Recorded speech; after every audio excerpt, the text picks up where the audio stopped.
Welcome to UK Bright Education. Hi guys, how are you? I hope you're well.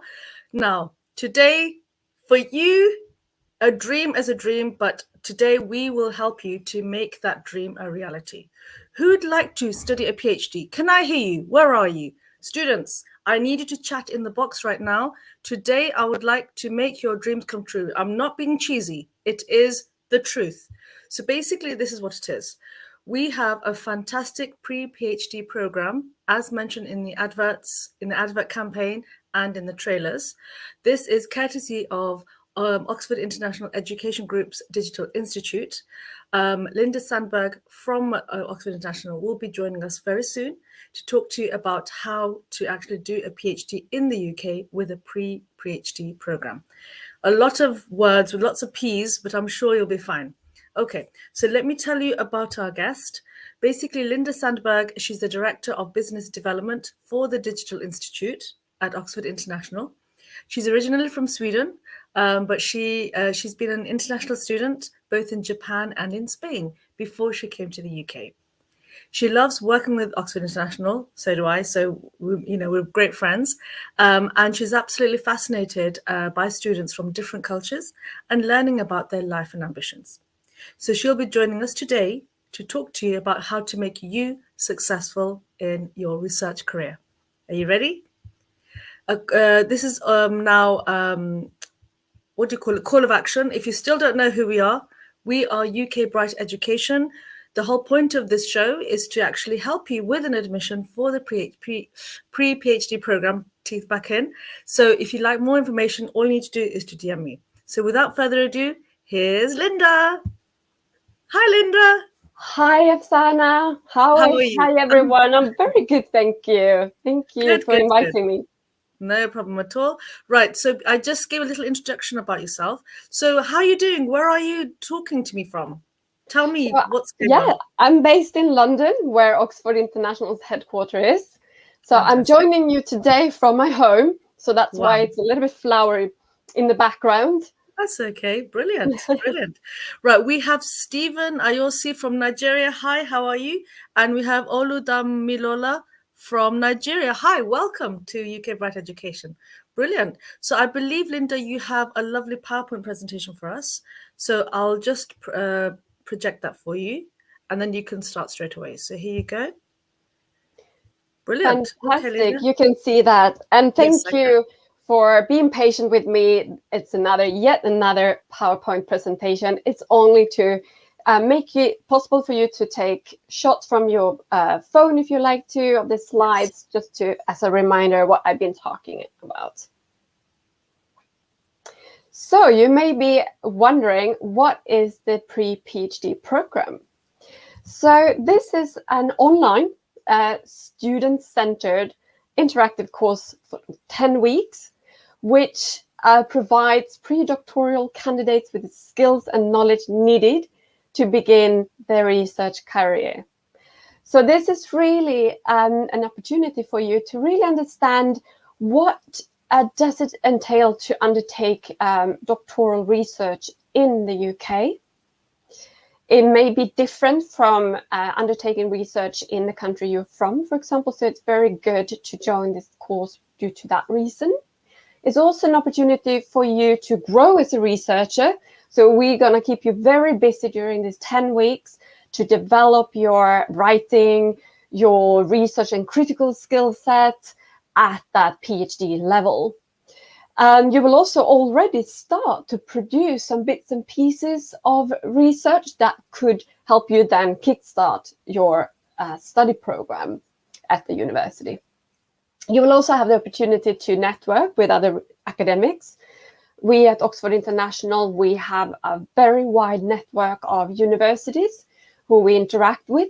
So there will be plenty of opportunities for that. And then obviously it is we will help you to produce the research plan. So as I said, this is an online course, which is great because you can join us from wherever you are.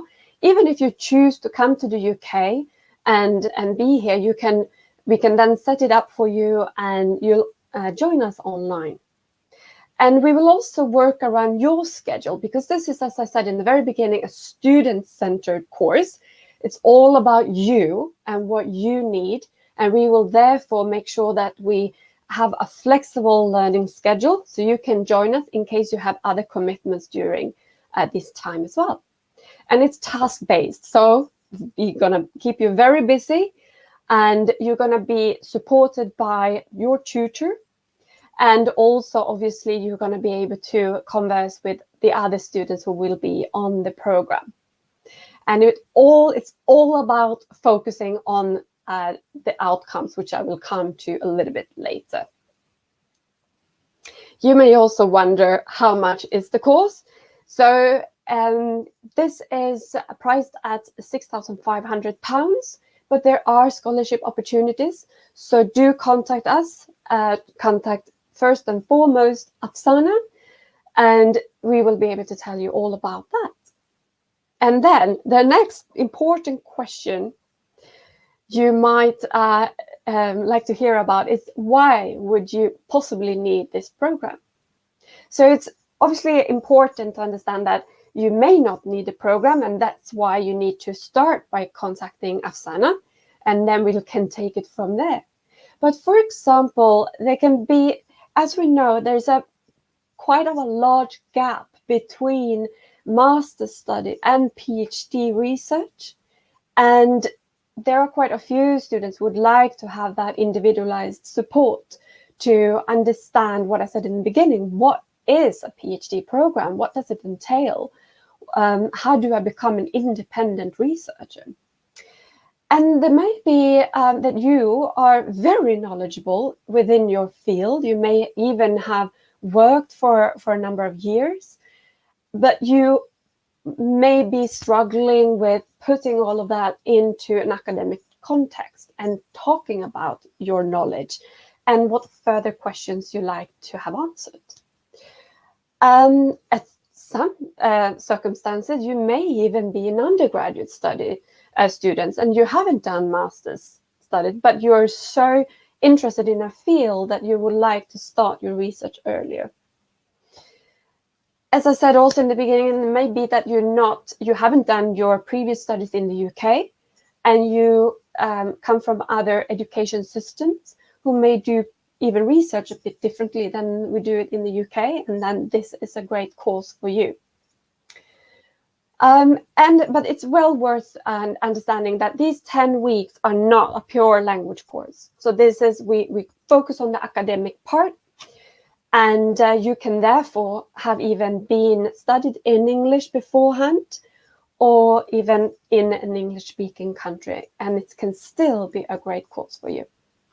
Linda, I was just wondering, what will be the IELTS requirement for this course? So the IELTS requirement to start off from this 10-week one-term program would be an IELTS of 6. Okay, brilliant. Yes. Okay. I'll come just to talk a little bit more about the entry requirements, because it's good to just check where you are at this moment and how we can help you. Okay. No problem. Exactly. So also another thing that is really great, and this is even great for universities, and it's to really manage expectations. So you know very well before you start your PhD program what is going to be expected of you. As we said, it's a real skill boost. You will learn lots of transferable skill sets that will be helpful for you during the PhD studies, but also beyond and in your future career. And it also helps to avoid misconceptions between students and the university and supervisors, which can actually make the experience a bit frustrating otherwise. And it could even be that a student chooses to leave a doctoral program because they don't feel comfortable. It wasn't what they expected, or they may be completing with a lower degree, or taking too long to complete. And that's not very good, because in the UK at the moment, they are capped to finish the program within 3 years. So they can be a bit rushed in that sense. So it's really good for you to join our program beforehand, so we can help you to put up a plan for you to understand all of these things. And over to what we just said, the entry requirements to join our program, and also how the application process looked like. So to enter our pre-PhD program, we would expect you to have an IELTS of 6. However, very important to notice that if you need further boost in your English level, we can pack this program with our English programs as well. So at Oxford International, we have lots of different English language programs. We can run them online if you choose to remain in your country or where you live now. Or you can even come to us in the UK and join one of our English programs in one of our language centers, and we can then package the pre-PhD program together with that.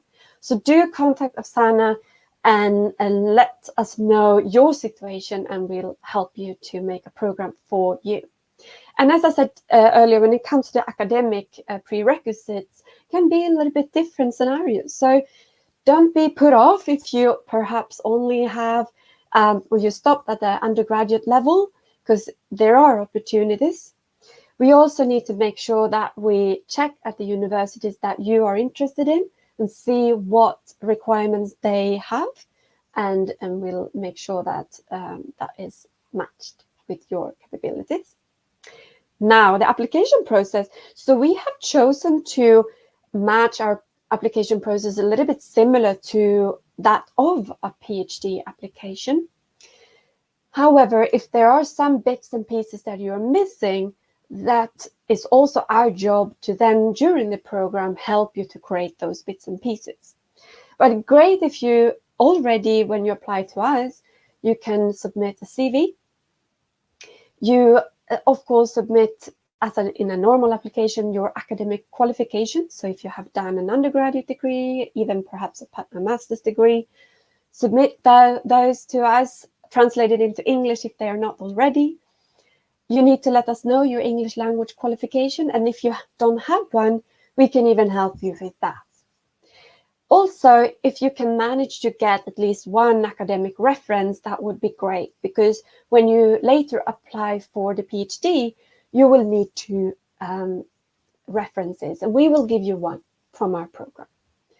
A personal statement is great, and I just put here on the side a few bits and pieces here, and you're welcome to take pictures of this screen so you can keep this information for your records. And here in the personal statement, we're starting to take up these questions that will actually be later included in your research proposal. So first of all, we would like to hear why you would like to study for a doctorate. And also you can add why you would like to do it in the UK. If you already have a research topic in mind, then do write about that. You can then, for example, include things like, what is the question that your thesis attempt to answer? That is actually one of the key things in the research proposal. Is that a new area? And also explain how it develops and challenge existing knowledge of this subject, if you know it. Otherwise, we'll help you, as I just said, we'll help you develop this and formalize this into a research proposal. And also, why do you think this topic is worthy of research? And have you thought about the methods or theories that you would like to use? And as I said, don't worry so much if you don't have all of this prepared, we will help you. But it's also great if you can include why you think you are the right person to undertake this research project. And here comes, of course, your knowledge of the subject, your interest in the subject. So do let us know about that. Also, another thing which is very useful for us to know beforehand is a little bit a sample of a writing that you have done. And this you could take, for example, from your master's degree or undergraduate degree. Great, obviously, if it has anything to do with the subject that you like to place your research in. But that gives us a great foundation for us to understand where you are right now, what knowledge you already have of undertaking independent research, and where we can come in and help you. I know Afsana has this question. So what are the learning outcomes and our promises? What would you get out of taking our program? So as we are obviously on university level, it's all about learning outcomes. So we're very, very clear on that. And of course, one of the main things is that you should have a ready, complete, and very attractive research proposal, a well-written academic piece here. And then the complete documentation for your PhD application. And they will also need a personal statement and so on. Then another area which we actually are very interested in, and we know it will be attractive for university a supervisor to see, is if you have already produced an article aimed for publication or for a specific journal. Because being published and attending conferences is a key area which would be great if you can do during your PhD programs, and which universities are very interested in. Sometimes it can be a struggle for a PhD student to find the time and understand what they need to do and how to write up articles. So we will include this already on this level, so you know how to do. We can look at what kind of journals is the most important ones within your field, and also what kind of conferences exist in your industry. This is also why our academic team is representing each faculty area, so to say. They are very much involved in the different industries, and they know what is needed for those industries, and they will then work together with you on this. And also a poster presentation of your research, which is a very key thing. And also we will help you build up your digital presence. So when a supervisor, for example, are looking you up online, you have a very attractive, very professional outlook and presentation of yourself and your research interest. And our promises. So we will be focused on you. This is a student-centered program. It's not a set program that we try to fit for everyone. We know everyone will be very different and need different things. So this will be focused on you. As I said, build up your transferable skill set. So the course goes beyond just getting an in, just getting that acceptance from a university, but will help you through the PhD program and beyond. And of course, the key is to support you and guide you through the application process to a university, so you can put this whole stress factor aside and lean on us to help you through that. And we will also guide you towards finding a supervisor and setting up interviews. This is a key thing. And different universities have different takes on this. Some would welcome us to do an introduction. Some would really appreciate that the candidate themselves get in contact with a supervisor and talk about themselves. So we will check what situations we are confronted with and help you through that. So what our promises is that we will give you the absolute best opportunity to be successful in your PhD application and support you becoming, as I said many times already, an independent and strong researcher. And just thought I'd just show you a slide with some logos of some of the universities that we actively work with within Oxford International. It doesn't include our whole network, because then I would have to have a lot of slides here. But we do have a wide reach, a wide network of universities who we know, we work with somehow, and so on. So you are in very good hands. And I thought I'll stop there so you have a little time to digest what I've said and perhaps have some questions for me. Wow, brilliant, brilliant. I've got so many questions. I've been writing like crazy. So, first of all, thank you, Linda. That was a very, very comprehensive PowerPoint, and I'm glad that we've done that, because students, where are you? Wake up! Have you noticed what Linda has been saying? Pearls of wisdom. First question, Linda, is, I could not believe this. Are you trying to say that if a student graduates with a bachelor's and they get a first class or a 2-1, they can go straight to this program? You know, it is quite interesting, but it is sometimes possible. And it's quite common, actually, that within universities, students on an undergraduate program may be even courted by their own university to pursue a PhD degree with them, because they see that the students are very, very switched on, have a very interesting interest in a certain area they are interested in. And what we do know that sometimes it is a bit of a struggle for that young student to understand what individual research is. And here is where we could come in and make that a reality. Fantastic. Well, I have a painful question for you, Linda, I'm afraid. It's from Stephen. So thank you, Stephen, for this question. Right, here's his question. It appears here. So it's the elephant in the room, Linda. We need to address this. Okay, we have to address this. So what about PhD funding? As you know, Nigeria is a poor resource country, and funding a PhD in the UK is quite expensive. Is there any comments or advice that you would give to Stephen?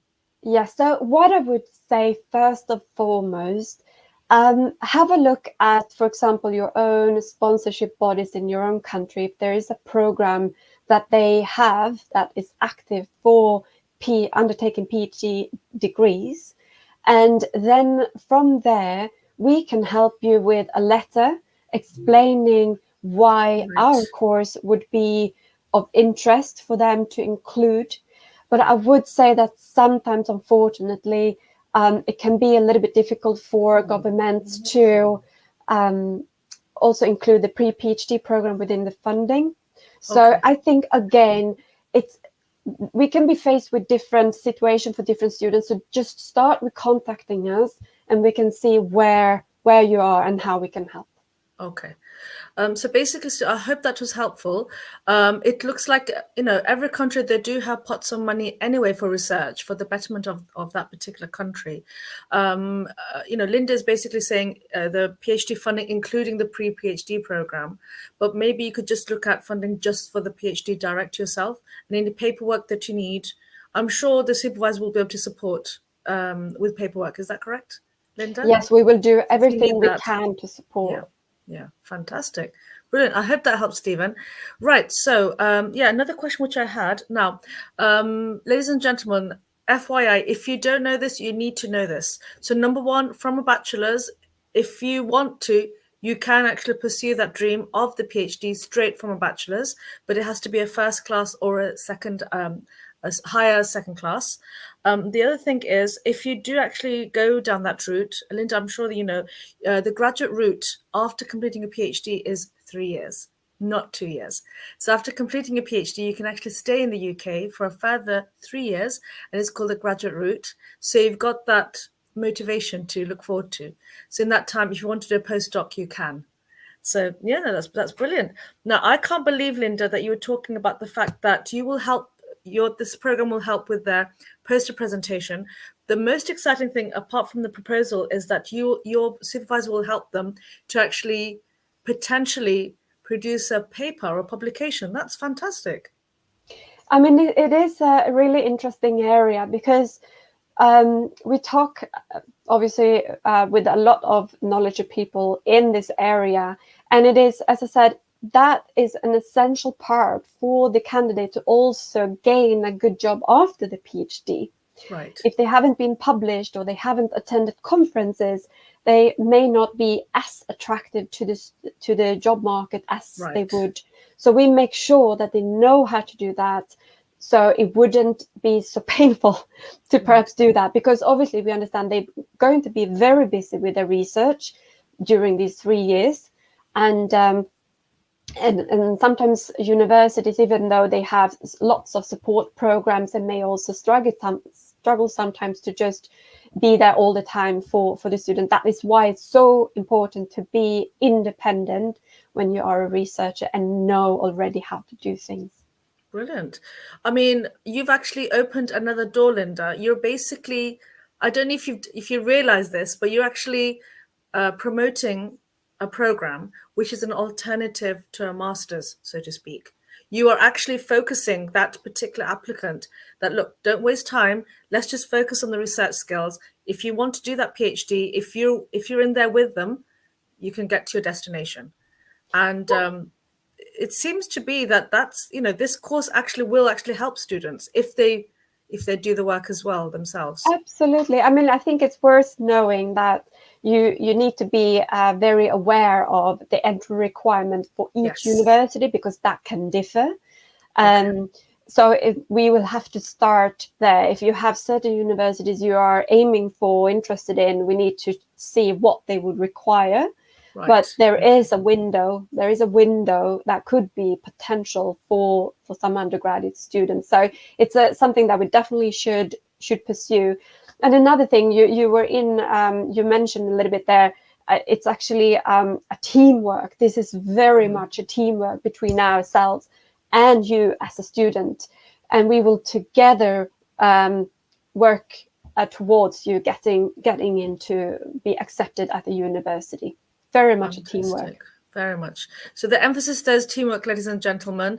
It's not all done for you. It's not going to be put onto a silver plate for you. You have to contribute, and it's quite important. You have to put your effort into it. You have to show that you're worthy of a PhD. So that's what this program is all about. I just want to mention another person who's here. Assalamu alaikum, Shahriya Hussein from Bangladesh. Assalamu alaikum, Kemal Nachen.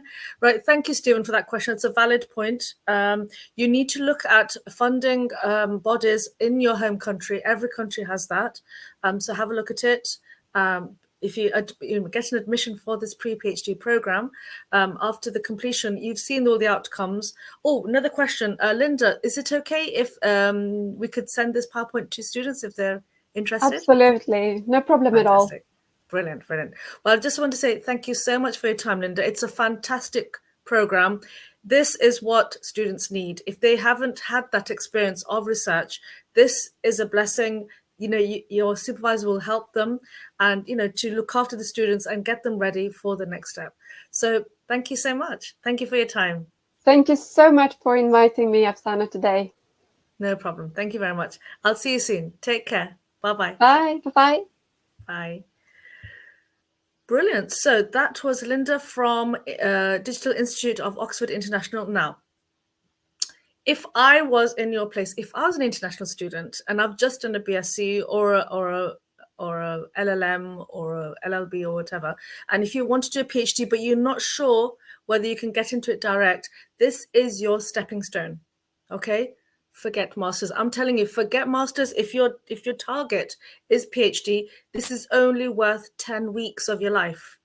Okay, 10 weeks of your life. You only need a bachelor's, IELTS 6. I haven't asked her, for those of you who are from Nigeria, if YXC 6 or above is required, but I'll find out. Let me know if you're interested and I'll find out for you. But the thing is this, you need to make sure that if you want that PhD, go for it. If people want to go to the moon, they've been. If you want that PhD, you go for it. If it means through a pre-PhD program, did you see all those universities that Linda showed? Fantastic portfolio of universities. If there's a university that you have a heart on, contact me. Let's see if we can make your dream a reality. I'd like to help you, and that's why we're here. Okay, I wish you all the best. DM me if you need something. Until next time, take care. Bye-bye.